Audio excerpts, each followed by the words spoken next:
जय हिंद, नमस्कार। सैनिक समाचार इंडिया में आप सभी का एक बार फिर स्वागत है।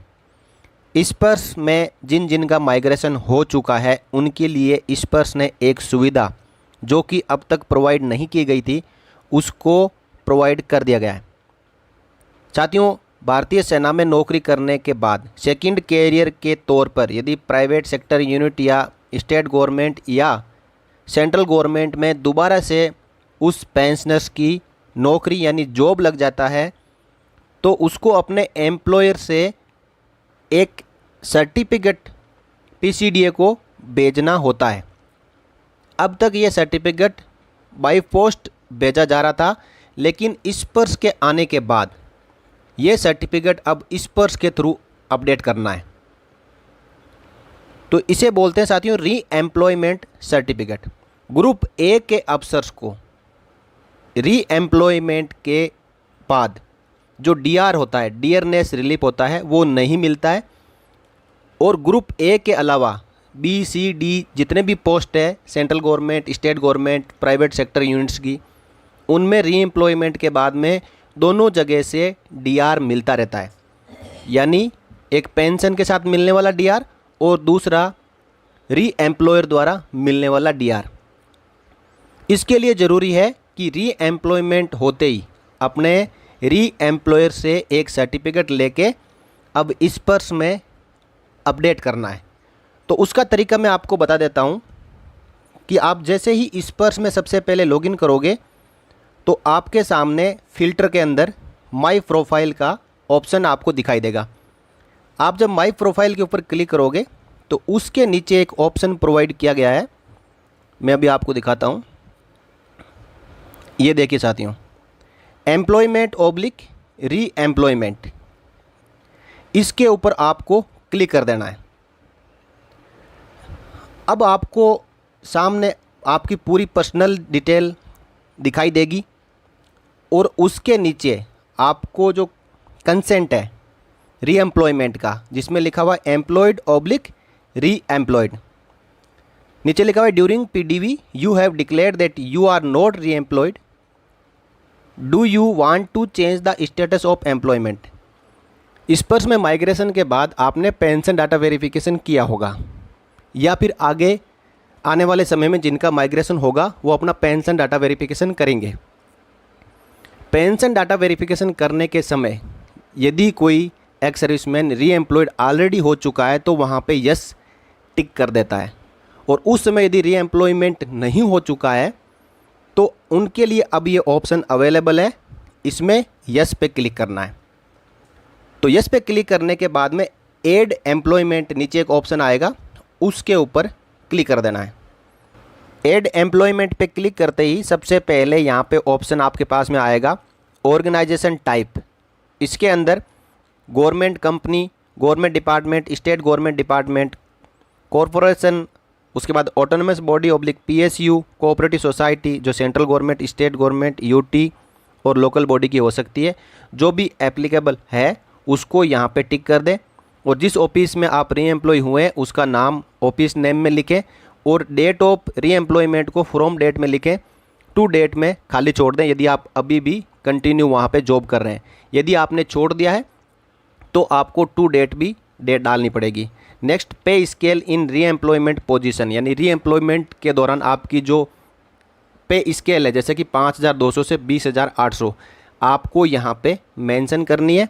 और अगला वाला जो कॉलम है वो है आपकी फिक्स्ड पे। री एम्प्लॉयमेंट के समय आपकी जो बेसिक पे है उसको यहाँ पे एंटर करते हुए आपको एक री एम्प्लॉयर का सर्टिफिकेट, जिसका फॉर्मेट मैं आगे आपको बताऊँगा, वो अपने री एम्प्लॉयर से साइन करवा के यहाँ पे पीडीएफ फॉर्म में अटैच करना है। और उसकी मैक्सिमम साइज़ है वो 10 MB से ज़्यादा नहीं होनी चाहिए। उसको आप यहाँ पे चूज़ फाइल में जाके और जहाँ पे भी आपका लैपटॉप, कंप्यूटर या मोबाइल में वो सर्टिफिकेट है उसको यहाँ पे अटैच कर दें। नीचे इन दोनों ऑप्शन को आप ध्यानपूर्वक टिक करें। पहला ऑप्शन है pay has been fixed at the minimum of pay scale, यानी आपको पे प्रोटेक्शन का लाभ नहीं दिया गया है और जो मिनिमम पे स्केल है वहीं से आपकी सैलरी वहाँ पे स्टार्ट हुई है। तो पहला वाला ऑप्शन को आप टिक करें। और pay has not been fixed at the minimum of pay scale, यानी आपको पे प्रोटेक्शन का लाभ दिया गया है और आपकी जो बेसिक पे है, जो डिफेंस में लास्ट बेसिक पे थी, उसी से स्टार्ट की गई है, तो आपको सेकंड वाला ऑप्शन को टिक करना है। ये करने के बाद आपको ऐड पे क्लिक कर देना है।